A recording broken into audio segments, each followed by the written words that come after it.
Yo, welcome back to another episode of On the Spot Sports. And before we get to our guest today, we have a big shout out for Living Sisu. Living Sisu is a platform and app that wants to give you all the tools to have success in your sport. Their main objective is to activate your lifestyle. So it's for active people. Enjoy discounts at companies like BioSteel, 30% off, Body Logics, the Goalie Guild. All his books are discounted. Roan, Lululemon for men, 20% off. Online stretching programs with Eccentrics, 1 full month free. They got super silent massage guns, 20% off those.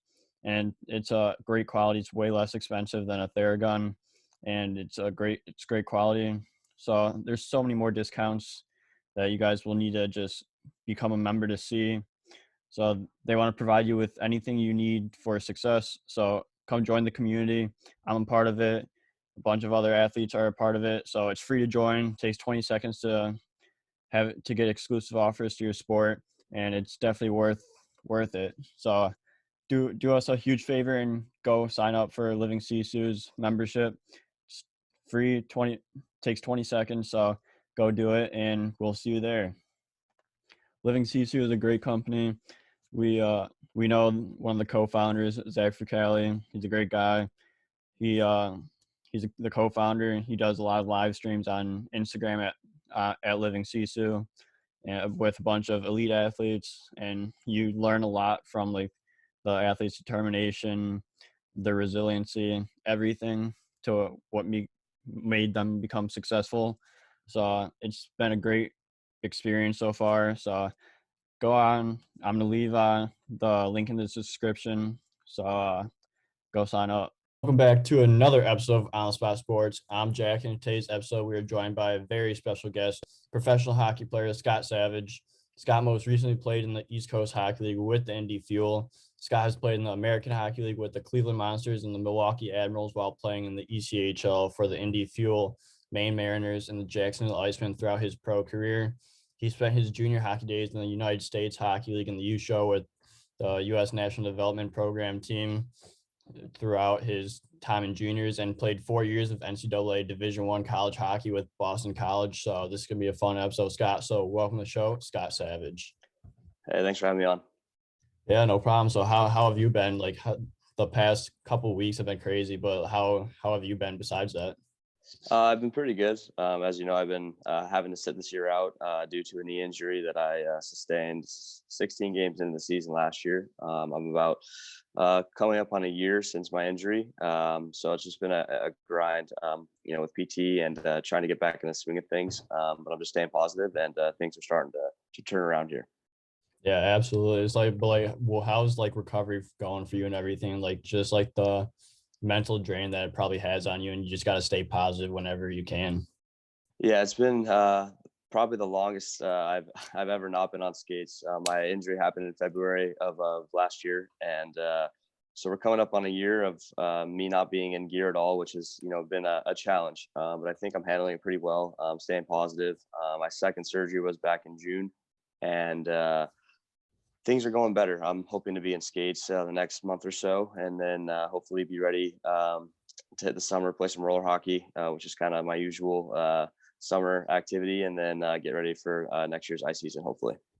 Yeah, absolutely. At least you're staying positive while you're at it, and just working the little things when you can, and just being able to just stay at least somewhat in the game. I'm sure you like watch hockey all the time and still, and like just be able to just can't wait to get those skates on in the next month.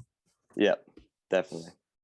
Yeah, so I want to get into like your junior hockey a little bit here before we go on to like your pro career. So you grew up in California. It's like, what was hockey like growing up for you in California, and just some of like the youth programs that you were involved in? Yeah, so my career path kind of started when I was 4. We moved to San Clemente, where my family still resides, and there was a roller hockey rink that had just opened, and the family who we bought our house from said, hey, you have a young kid, just go check out the roller rink. It's something to do. You're new to the city. And I went with my dad and decided I really wanted to try it. So I started with roller when I was 4, which is obviously pretty big down in Southern California. And then switched over to ice when I was probably 8 or so, and then continued to play both. And then that's kind of when my youth career started.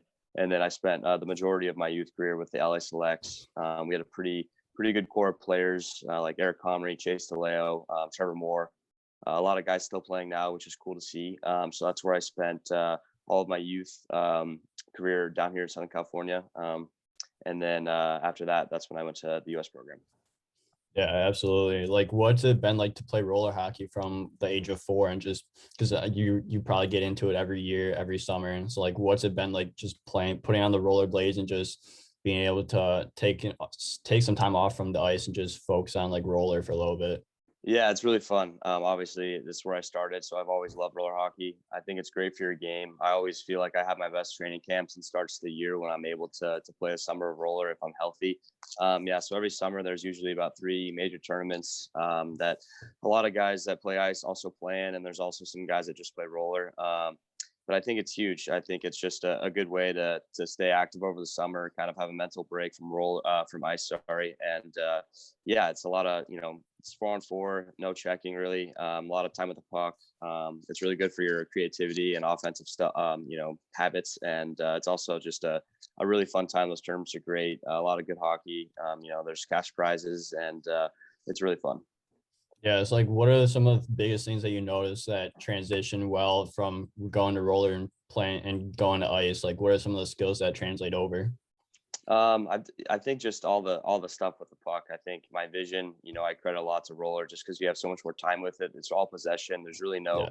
you're not dumping the puck, you're not tipping pucks in. So that offensive creativity and just poise with the puck, I think, is a definite skill that translates. And then I'd say just overall, like the understanding just possession, how important it is. That's another thing that translates. So I think it's really good for your game. A lot of some people have that old school, mindset of roller's not good for your ice game. But if you look, Adam Ernie, Chase DeLeo, a lot of guys that are playing the NHL love roller and try to get out there as much as they can. So I'm a big supporter of it, and I think more kids, should try to play both.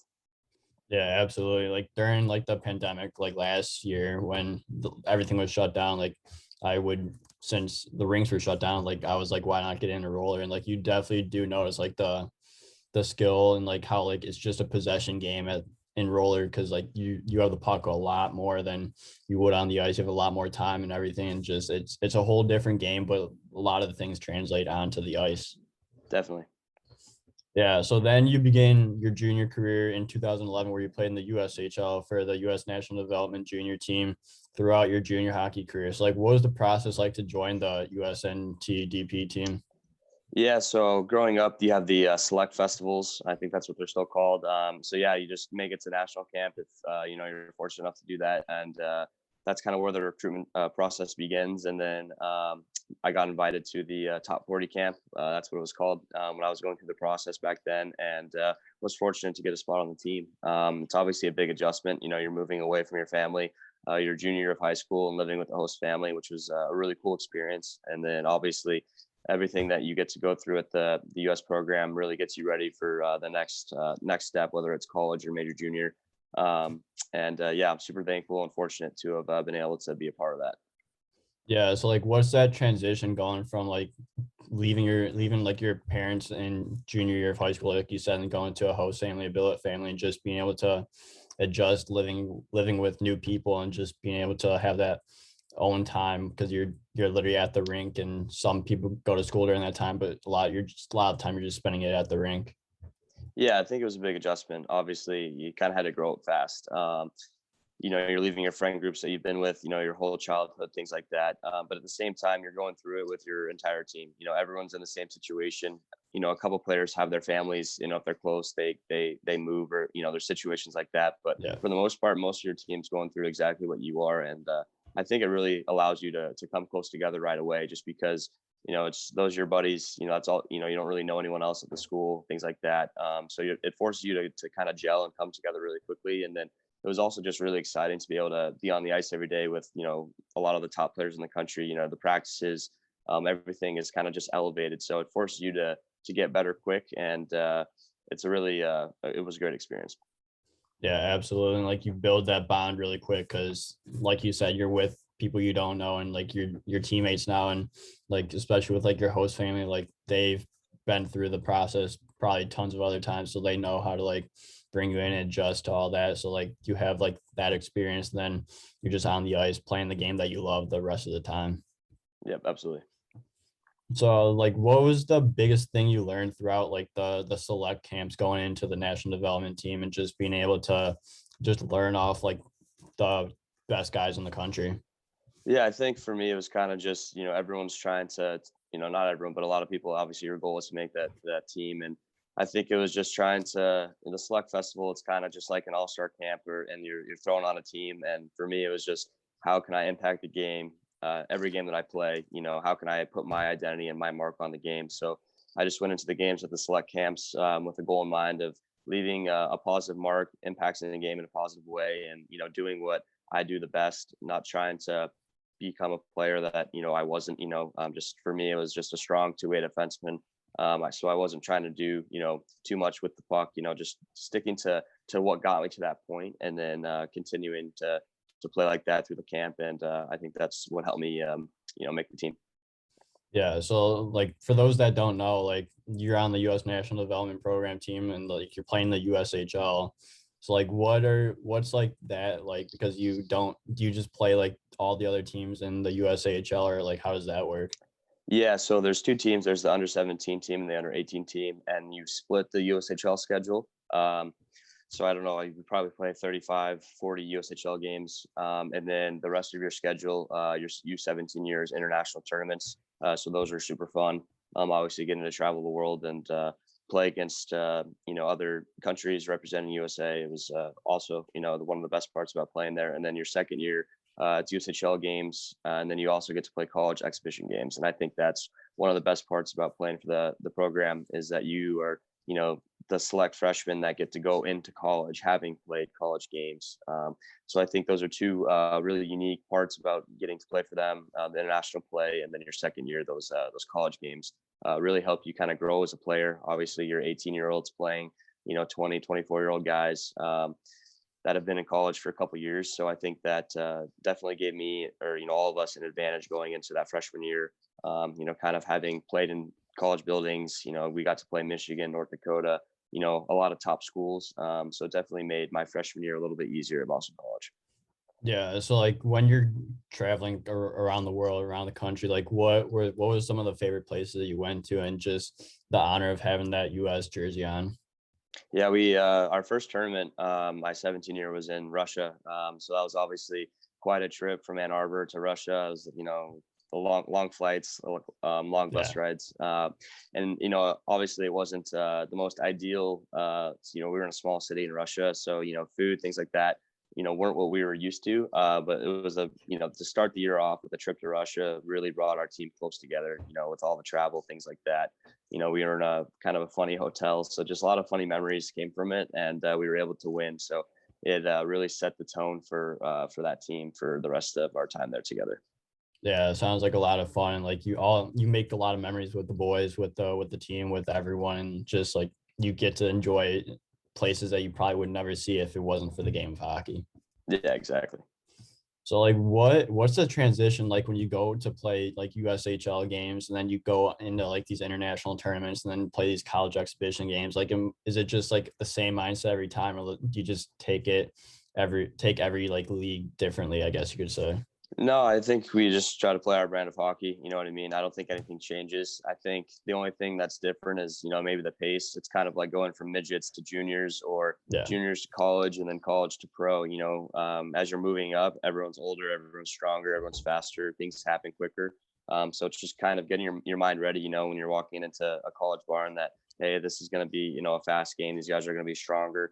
So you don't really change the way you play per se, but you definitely have to be ready for guys that are going to make, maybe that play that against a college team wouldn't, necessarily be made against a junior team, things like that. But yeah, you just have to stick to your brand of hockey, and you can't change from game to game. Yeah, so I think it's all about sticking to your identity and your brand, like you said, and just being able to play your game, because you're on the national development team. That's a high quality program. Like you know that you guys deserve to be playing those teams, and you guys are just gonna go out there and play your game. For sure. So like when in the USHL, you won the U17 World Championship, or you won the silver medal in that U17 World Championship game for USA. So like, what was that whole experience like, and getting a medal at the end of the tournament? Yeah, that was a fun tournament. I think we were in Toronto for that, or I don't remember where it was. It was a while ago, but yeah, that was a fun tournament. Obviously, it's one of the U17 World Challenge and then the U18 Worlds is two of the big tournaments there. While you're at the program, you know, it was a great tournament. Obviously, coming up short was a difficult loss for us, but I think it, you know, had our team grow a lot. You know, we knew what we need to work on, things like that. So yeah, it was a great experience. It was fun to get a medal there. Obviously, we wish it was a different color, but that tournament was definitely one that I'll remember for a while. Yeah, for sure. It's like, what do you learn during those medal games when you're playing for the gold medal and like the intensity racks up even more and you're just in the moment, just like trying to learn as much you can. So the next time you get in that opportunity, you win a gold medal. Yeah, I think you just can't take opportunities like that for granted. You Yeah. know, those big games are the most fun. Obviously, like you said, nerves are higher. You know, the intensity picks up. It's kind of like watching the difference between, you know, a regular season NHL game and then, you know, you get in the playoffs watching a game seven. So yeah, just understanding that you know, you have to be prepared to, you know, block a shot with your face if you have to. And yeah, they're super fun, but I think you can grow a lot just understanding that, you know, you just have to stay composed. You can't let your nerves get to you, things like that.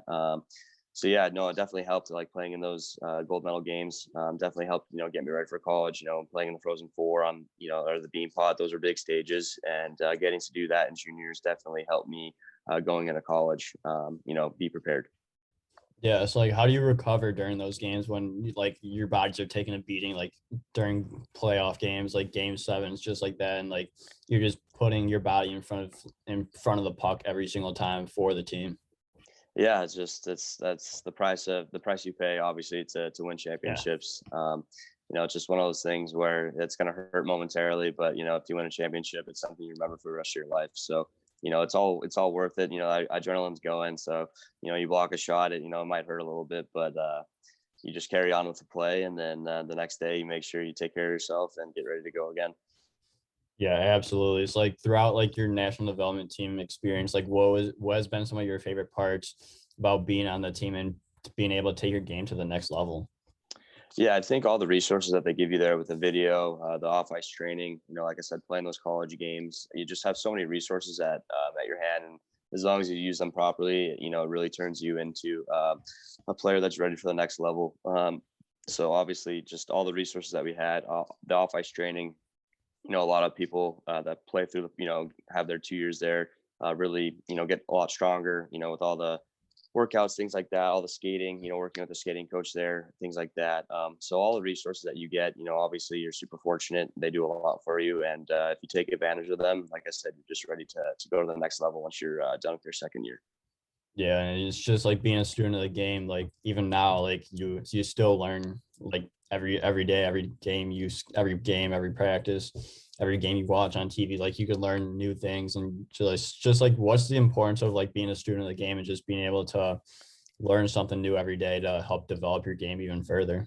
Yeah, definitely. I think, you know, for young kids growing up, or I mean, even pros, it's just you got to go to the rink every day with the mindset that you're going to get better. You know, obviously there's days where you're tired or you have a lot going on outside the rink, but, Yeah. you know, you have your 2 hours on the ice, you know, every day you have to just lock in, block everything out, and then try to, you know, get something from the day. You know, if it's a day where you're a little tired, you know what, just you got to find something that, you know, leaving the rink that you benefited from your time there. And I think if you can do that, you know, it's not possible every day, but if you can do that, you know, 95% of the time, I think you're setting yourself up for success. So Yeah, getting that 1% better every day, like even if it's just like just just get that 1% better at skating, like your edge work, like go in there, go and practice with something to work on, just be able to do that and just like that's your 1% better and you get better from doing that.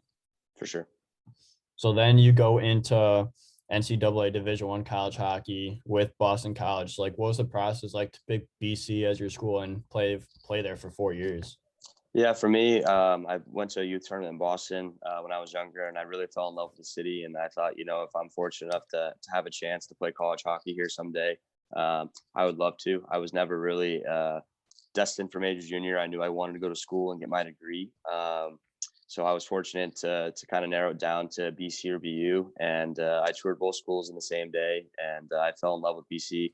BU is a great school, obviously a great program, but I just loved BC being outside the city a little bit. You have a great campus. Obviously, the program there was really having a lot of success. They won championships in 8, 10, and 12, and I was entering the year of 2013. So, I knew the program was in a place where, we can string some wins together and have good seasons. So I was really, really lucky to have a chance to play there, and I would do it again 10 times out of 10. Yeah, absolutely. And like you said earlier, like you got that experience when you're playing those college exhibition games for the national development team. So like, what was that freshman year like, and just being able to really like get into college hockey since it is your freshman year, but you have that upper hand on a lot of the incoming freshmen? Yeah. No, I was definitely excited to get there. I was actually a scratch our first game. We traveled to Michigan, so that was a bummer. And then I got in our second game, and then stayed in the lineup the rest of my freshman year, which was great. For me, it was just find a way to make myself available and give the coaches a reason to not have me in the lineup and play my role. Obviously, when you're a freshman, you're not going to be first power play, you're not going to be first penalty kill. So just whatever minutes I got that night, I was gonna try to play as well as I could and take whatever opportunity I was given and run with it. And I think I was able to do that my freshman year. And we had a really great team that year. We went to Frozen Four, which was awesome. To get to experience that your freshman year is obviously pretty special. Wish we didn't lose in the semi to Union. We had a really special team. I thought we really could have done it that year, but it was a great way to start off my college career. Yeah, it's like, what's your mindset when you get scratched first game? You're like, oh great, like it's first game and I'm already scratched. Like, what's your mindset at that point, just to get back into the lineup and not look back? Yeah, you just have to accept the fact that you're not going to be in the lineup, and you got to find out what's going to get you there.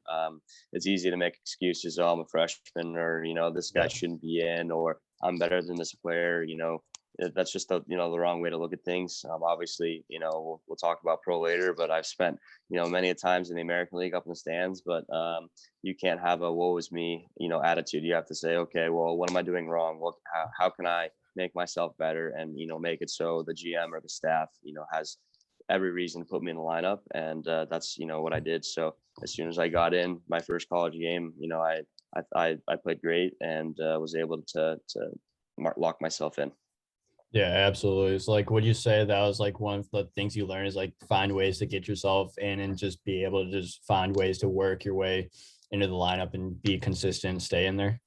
Yeah, absolutely. Yeah, it's just for me, it was playing mistake-free hockey to the best of my ability. Moving the puck to the forwards. Just being a steady guy. Not taking unnecessary chances, being reliable in the defensive zone, things like that. If you can hone in on, like I said, your identity. My identity, for the most part, it's a two-way defenseman. Chip in here and there offensively, and make sure that I'm not eating minuses in the D zone. And so I knew that was what my role was supposed to be. And as soon as I got in, I was able to play, how they needed me to.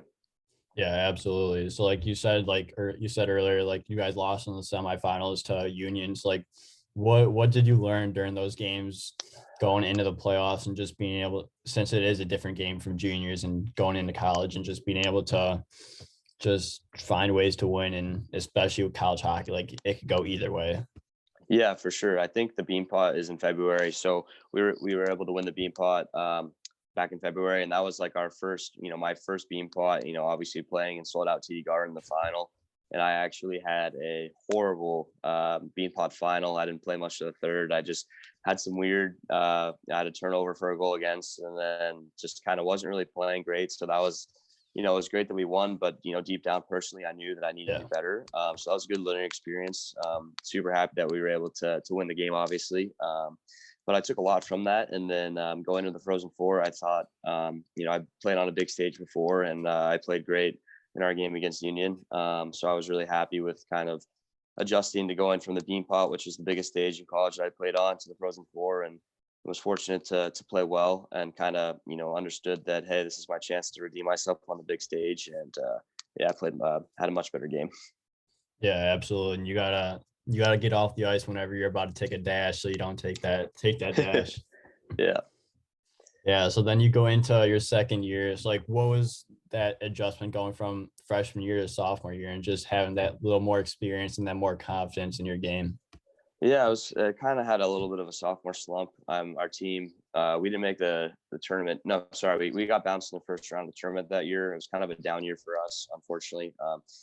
But yeah, I just didn't really produce as much offensively. Not that that's really my role, but kind of had a down sophomore year. So I definitely was more matured and things like that, but maybe felt a little complacent or content. You know, you go from winning, I think we were like 24-4 my freshman year, to a slightly different roster, and we could have an 80% hockey game and win my freshman year, and then my sophomore year, our roster, we lost Kevin Hayes, Johnny Gaudreau.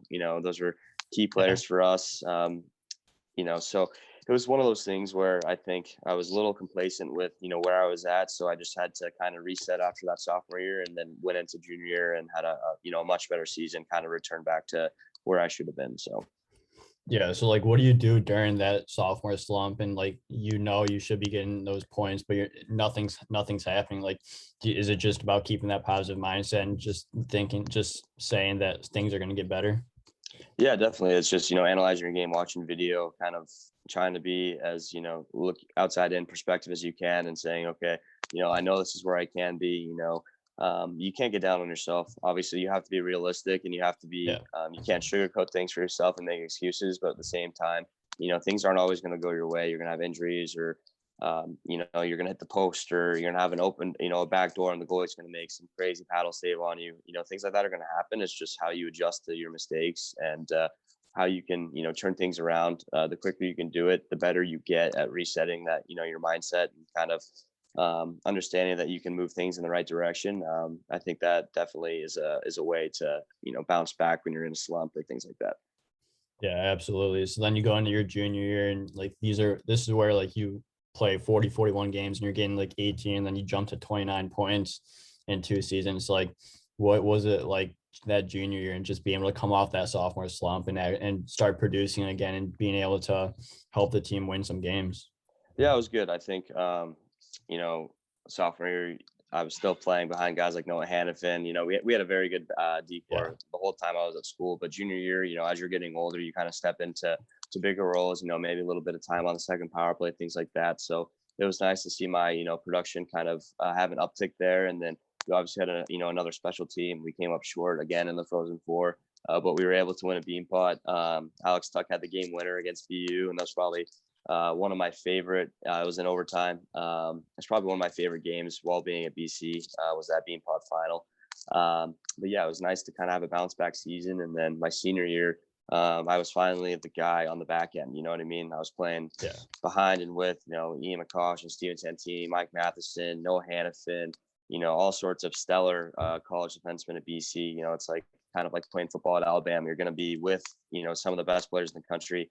Senior year, I was, we had a great decor, but I was, fortunate to be, one of the senior leaders, and I almost had 30 points, and it was kind of one of those things where, I was finally the guy. I had to wait, a couple years for it to come, but yeah, I thought I was able to kind of run with that opportunity, and we had a great team that year as well.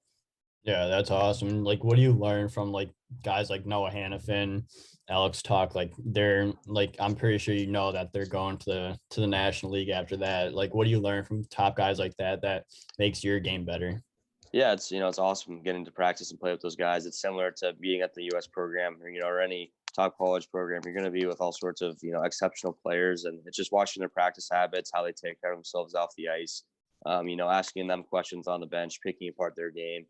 Seeing things that they work on. Kind of, it's just a great situation where everyone can kind of benefit from each other. Noah Hannafin or Mike Matheson, they're two of the better skaters I've ever seen on the back end. So like working with them on edge work after practice, or looking at Mike Matheson's offensive skills on the blue line. You know what I mean? So just kind of getting to watch those guys up front every day and being in the locker room with them. It's up to you, but if you want to use them as a way to develop, you absolutely can, and I think it's a great idea. And even some of the forwards, watching Johnny Gaudreau play, every practice he did something that made everyone's jaw drop. You know what I mean? So it's just it's up to you. Like I said, it's a mindset. If you want to, make yourself a better hockey player every day at practice, you absolutely can. And those are great ways to do it, by using your teammates. Yeah, and if you want to get better, like you're gonna find ways no matter what. Like you're just gonna talk to other guys, like get their opinion on stuff. Like it's a learning game. Like if you want to get better, like you're gonna learn from these guys and just ask questions whenever you can. Yeah, absolutely. Yeah. So like, what was that Beanpot game where like when you guys won and Tuck got that game winning goal, and just like what was the whole experience at that Beanpot and actually being able to win that game? Yeah, the Beanpot is just such a cool tournament. Obviously, it's historic. It's the same 4 teams every year. It's the same time of year, the first Monday of February. And yeah, to play VU, our obviously biggest rival. There's both student sections. Obviously, in college, when you go on the road, it's their student section. You might have some people traveling, but the Beanpot, the upper bowl is half BC and it's half VU, and they just chant back and forth. It's an awesome experience. I recommend trying to get to a Beanpot final to anyone who enjoys hockey. But yeah, it was a great game. It was 0-0 going into overtime. Super, that's a perfect example where the intensity is high. Everyone's blocking shots with their face, doing everything you can. Because it's one of the most coveted trophies, for those Boston schools. And he had a great shot to seal the deal in overtime, and we had a great night that night. Yeah, that's unreal. And just whenever it's 0-0 game, like even if it wasn't 0-0, like it's intense. But when it's 0-0, like everything matters a lot more, and like it gets even more intense because next goal wins, and it's one guy will get the shutout, one guy won't. Yep, absolutely. Yeah. So then after your senior year of college, you signed in the American League with the Cleveland Monsters. Like, what was the process like to sign in Cleveland right out of school? So we didn't make the tournament, unfortunately. We were the 17th team, so the first team out. So that was obviously a big bummer as seniors. We wanted to have one last run at a national championship. So coming up short there was definitely tough, but it happened quick. Obviously, my goal was to sign an NHL deal, but that wasn't on the table. So I kind of had a couple American League offers, and Cleveland was going to be, the best fit for me. So I, told my professors, hey, I'm going to play pro, and did everything online out in Cleveland, and was able to play 3 games. And then once their season ended, I came back for, senior week and graduation, and then spent the next summer in Columbus training, getting ready for my first year pro. Yeah. So you spend those 3 games in Cleveland. Like what's that experience like, and just being able to experience the pro game as well as get 3 games under your belt? Yeah, it was really fun. Obviously, you're an absolute rookie. So you just, I remember flying in and going straight to the rink, and pregame skate, is essentially started. So I get all this, random gear that doesn't fit me, gloves, helmet, pants, whatever, and show up on the ice, late. And obviously as a new guy, you don't want to show up late, but it was just because of my flight. And so they're all, giving me stick tabs and making me go on the first drill. So it was a whirlwind, but it was a really good experience. It was awesome that I was able to get a taste of what it's like. Obviously you're playing against a ton of guys who have played, several hundred NHL games, things like that. So it's just it's a faster game. You have to be really smart, positionally, things like that. So, I don't really remember the game specifically, but it was a really cool experience, and I was super fortunate to get a couple games in. So at least knew what it was like before entering my first year. Yeah, absolutely. So then you enter your first full year of pro hockey, and you split games with the Cleveland Monsters in the AHL and the Jacksonville Icemen, where you played 50 games in the coast. Like, what was your first year of pro hockey like, and just being able to find success and just get more comfortable with the game? Yeah, it was great. It was a good experience. I was able to go to my first NHL main camp with Columbus, and John Torrell runs a pretty grueling camp. There's a lot of guys who don't sign in Columbus or wherever Torts is, just because of how grueling his training camps are. But so that was an absolute battle. I was as ready as I could have been, but at the same time, I don't think you can ever be ready for a 2-mile run. Yeah. Where you're supposed to get 12 minutes in 85-degree weather. So I got sent down to Cleveland, and then didn't make the team out of the gate. We had 10 defensemen on the roster, 9 guys on NHL deals, and I was the only guy on an AHL deal, and I did everything I could. But they sent me down to Jacksonville to get some games in, and it was obviously tough. I was pretty, upset. Obviously you go in spending the whole summer, thinking you're going to start in the American League. But that's another, situation where you have to deal with some adversity, and you can look at it two ways. You can, be down on yourself and kind of bury yourself in the ECHL, or you can say, hey, I'm going to go down. I'm going to play my hockey. I'm going to be a leader and try to dominate every night and get called back up. So yeah, Jacksonville was their first year back in the league. Somehow scored their inaugural goal on the power play, which was, my first Not bad. first pro goal, and pretty cool that I was able to be in the inaugural goal scorer there. So that's a little something I won't forget, I guess. But yeah, it was a good experience. Played 50 games down there. Kind of learned the grind of pro. Obviously, ECHL, you play a ton of 3-and-3s. The travel's tough. It's a pretty physical, tough league. There's a lot of, I was playing against Trevor Gillies and a lot of legendary heavies down there. So it was a good experience. And about halfway through the season, I played 50 games, and then I was able to finally get called back up, and then played, I think, 19 games with Cleveland that year. So it was a good experience. It was a good way to kind of, understand pro and how it works, and you make the most of it. So yeah, it was a good first year. Yeah. So like, what was that first goal like, and just like how did it happen? Yeah, it was a power play goal. I was kind of running the top. It ended up sneaking down like the left wing, and kind of just threw at the net, and it ended up being a pretty decent shot. Water bottle, and the place erupted. Obviously, it was the first goal of the year for them, and yeah, it was a special goal. I don't really score often, so it was one that I'll definitely never forget. Hey, good things happen when you just shoot the puck on the net. You never know what's gonna happen there. Yeah, exactly. Yeah. Do you have any other like torts stories? Like, is it true that you guys do like a bunch of mountains, like the mountain drills, and like you have to do it in like 2 minutes or something like that? Yeah, the training camp starts out with the 2-mile run, and then the next day is a skate test, and it's laps. And there were two players or a couple guys that were late to the first meeting of camp. So instead of doing three, it's kind of not a full lap, but it's like 3 laps each way, or 3 laps 6 times, and you're supposed to average 40 seconds. But instead of 6 times, we had to do it 8 times as punishment. And I'll never forget, I had a pretty good 2-mile time, and I think I got dead last in the camp for the skate test, because after the second time, my legs just seized up. I literally could not bend my legs, and I was just trying to get through the rest of the skate test. And he saw me struggling and kind of just pushed me to get through it, and I did it. Obviously, didn't do as well as I should have on the test, but yeah, he encouraged me to just battle through, and I think I earned some points with him on that. And then after the laps, you have a series of mountains to finish off the rest of the on ice testing. And then the hardest parts of practices, you're playing 4-on-4 for an hour, and then having a practice immediately after with like 12 guys. And you're doing 2-on-1 regroup drills, with like half of a team on the ice, and it's definitely grueling, but it gets you ready for the season. So that's just kind of one of the things you always have to check off, is just making it through training camp. And yeah, I somehow made it through without any injuries or anything like that. So it was good. Yeah, it's a battle. Like, you gain some respect points from torts when you do that too, and just like that's a tough pre-camp workout for sure. Yeah. Yeah. So what is it like when you do play against like Trevor Gillies and like all these heavyweights in the coast, and just like you have to watch yourself, especially back then. Like, you never know when someone could jump you or anything like that. Yeah, the game's changing. Obviously, I was fortunate with Jacksonville. We had a pretty tough team.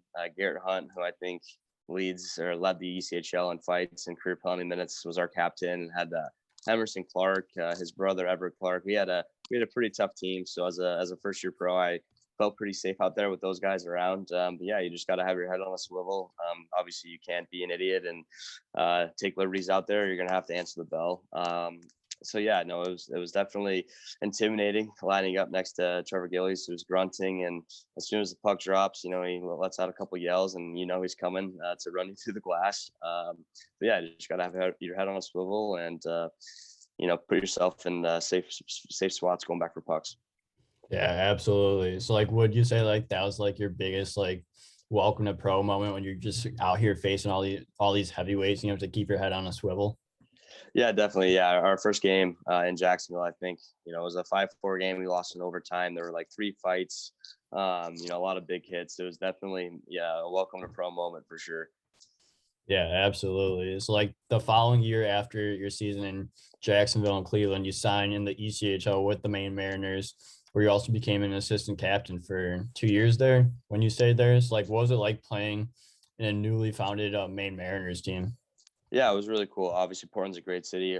Big history of hockey there. 'Cause they had the Portland Pirates back in the American League, and then I think they had other teams before that. So it was another time where I was able to go start the year with a team that was their first year back. So obviously the energy, the city was excited to have hockey back, and it was great. Yeah, and for me, coming off an AHL deal with Cleveland and signing a coast deal with Maine, my goal was to get back to the American League as quick as I could, and I knew I needed to have a good start to the season, and was able to do that. And then around Christmas time, I got called up to Milwaukee and was on a PTO, and that's just you can be there for 2 games or you can be there for the rest of the year. And I was fortunate to kind of etch myself into the lineup pretty consistently there, and then unfortunately had an ankle. I broke my ankle, had surgery, and that ended my season. But I was able to secure another contract with Milwaukee for the next season, which was obviously what I was looking to do. So I was really happy with, kind of responding, not getting another American League deal, starting the coast, and then, trying to just play myself into AHL games. So that year minus the broken ankle, I would say was, a good year for me.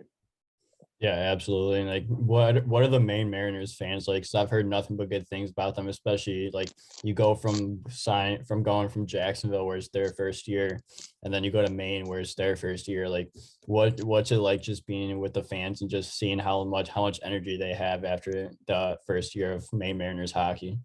Yeah, no, it was great. Obviously, the city was really excited to have hockey back. Our home opener, I think the arena was pretty close to sold out, so that was always, it's always fun playing in the packed barn. And yeah, you could tell just they were happy to have it back. I don't know the whole history behind it, but I think Portland, the AHL team, left pretty abruptly, and it left a little bit of a sour taste in the people of Portland's mouths. So it was really cool to kind of give them that happiness of having hockey back in their city. And yeah, that organization is going to do really well for years to come. Yeah, absolutely. So, like you said, you got called up to the Admirals, Milwaukee Admirals, in the American League around Christmas time. You said, so like, what were some of the things you learned getting back up into that AHL level and just being able to stay there? Yeah, just understanding that obviously you're getting called up for a reason, playing the way you were playing down in the ECHL that got you that opportunity to play up in the American League. Obviously, you're going to change from being on the power play to, maybe playing 10 minutes, 8 minutes. But like I said before, kind of like starting your freshman year of college, you just have to take any opportunity that you get and run with it, and kind of make them have to put you in the lineup. And then if you do come out of the lineup, understand that, you got to do something better, or, the next time you get an opportunity to play, you got to, like I said, leave your mark, make them have to really think about taking you out of the lineup, or just play so well that, they have no reason to take you out. So that's just the mindset you have to have when you're a bubble guy going, between the ECHL and the AHL, or it's the same thing, same principle going from the American League to the NHL, or, the SP up to the ECHL. You just have to take your opportunity and run with it. And sometimes you might, go up for, a game, play great. You may only get 10 minutes. You may be +2. But you can get sent down right after if a guy from say Nashville came down. You're always going to have things that happen that aren't in your control, and you just have to understand that that's the way pro hockey works, and that's how unfortunately a lot of things in life work. So you just have to stay positive, and like I said, seize the moment when you get the opportunity. Yeah, absolutely. And then the following year, you spend 2 games in Milwaukee, and then you get sent down to Maine again. So, like, what was that mindset when you sign an AHL contract with Milwaukee, and then you get sent back down to Maine? Like, what's your mindset around there? Is it pretty much consistent throughout your career?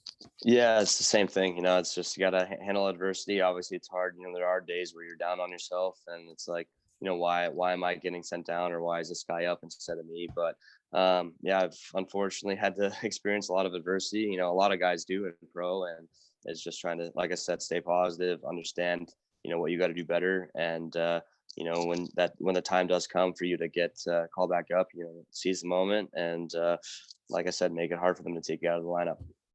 Yeah, absolutely. So then the following year, which is like when the pandemic starts, you go to Indy Fuel and you play 16 games there before you get injured. So like what was that season like? Because last season was weird for everyone, especially in the ECHL. You got like half the teams not playing, and like the AHL, like only three teams or 28 teams were playing, three weren't. So like Yeah. what was it all like just being in that situation, just playing 16 games with the Fuel? Yeah, it was obviously weird the season before COVID ended it in, March, and you go home and you're training. You're not sure when the season's going to start. I was supposed to play for Maine, and that whole conference, like you said, opted out. So I was fortunate to land a deal in Indy. So, new team. I was fortunate to know a couple guys. So as soon as I got there, I felt pretty comfortable, but it was, a weird season with COVID testing. We couldn't go out. We had all these policies in place that were trying to, keep the league as safe as possible, which was great. Obviously, it's not as fun for the off ice activities that you get to experience while playing pro. Uh, but it was a good year. I was really excited. We started the year off, I think, like 16-4. We had a really hot start, and obviously, um, I went down with my knee injury at the end of a fight, and I thought, maybe an MCL, something small, and it ended up being a pretty severe injury, unfortunately.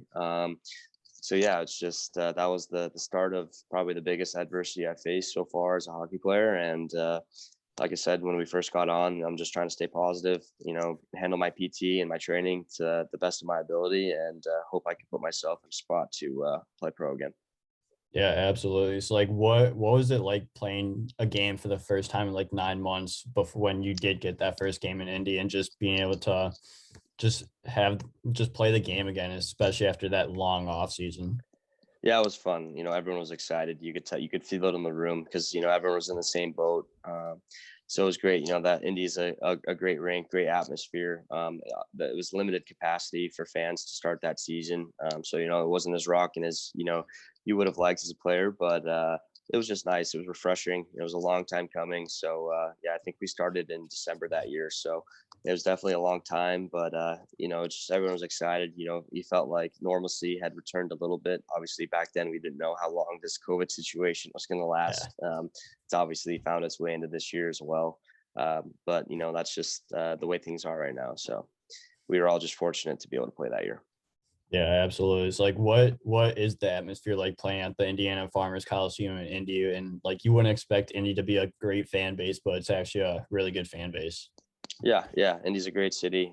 Super fortunate to have gotten to play there. But yeah, no, they do well. Obviously, the ECHL, the crowds can fluctuate depending on where you're playing. But yeah, even Wednesday night games in Indy, the crowd was always good. And then, obviously weekend games, against Fort Wayne, which is a big rival for us all year. We played them 21 times, I think, and during Wow. that COVID season, which is pretty crazy. So yeah, no, the atmosphere is great.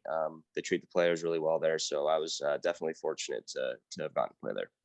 Yeah, the Comets and the Fuel already have a big rivalry, and then you play 21 games against each other in a season. Like that must have brought the intensity and the rivalry even closer.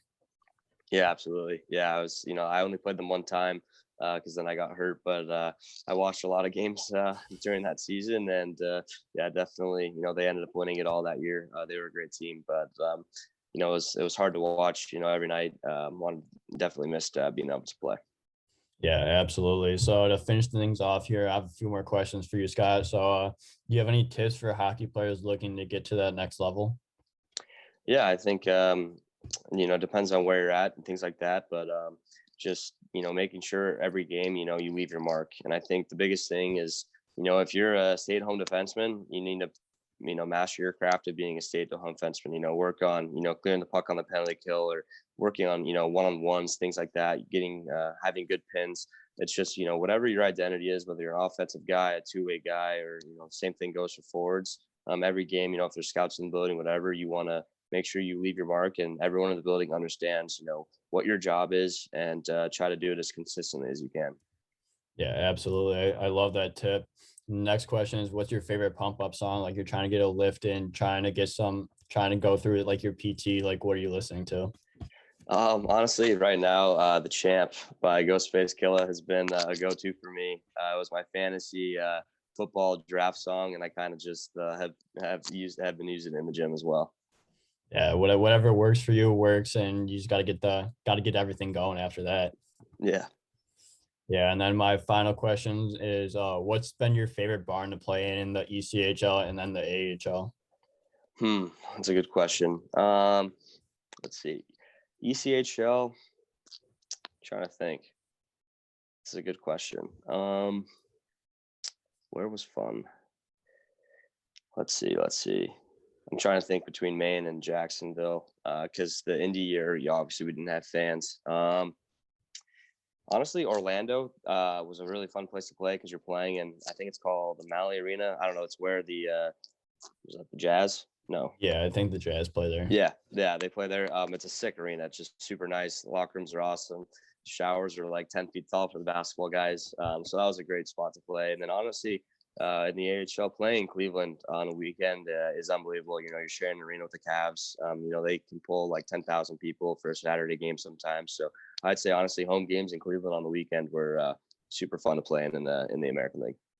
Yeah, I guess I have to bring up this question now since I said favorite barn. Like, what's your least favorite barn in the coast in the AHL?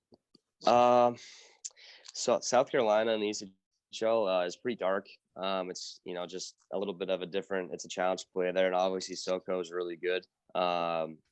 So that's always a struggle going into to playing there. And then in the American League, Grand Rapids also a super fun place to play, but it's challenging. They play great at home. It's a pretty hostile environment. Then I'll bring it back to college. Playing in Maine was probably the most fun, but also the most intimidating. Orono is a really small rink. The Yeah, student section's on top of you. They're ruthless, talking, talking shit. Sorry if you can't swear on this, but now you're good. talking shit during the national anthem.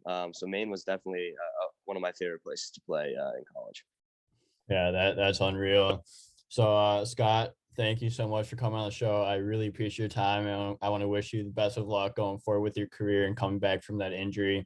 And I look forward to following your career the rest of the way. Yeah, thanks, man. Appreciate it. Yeah, no problem.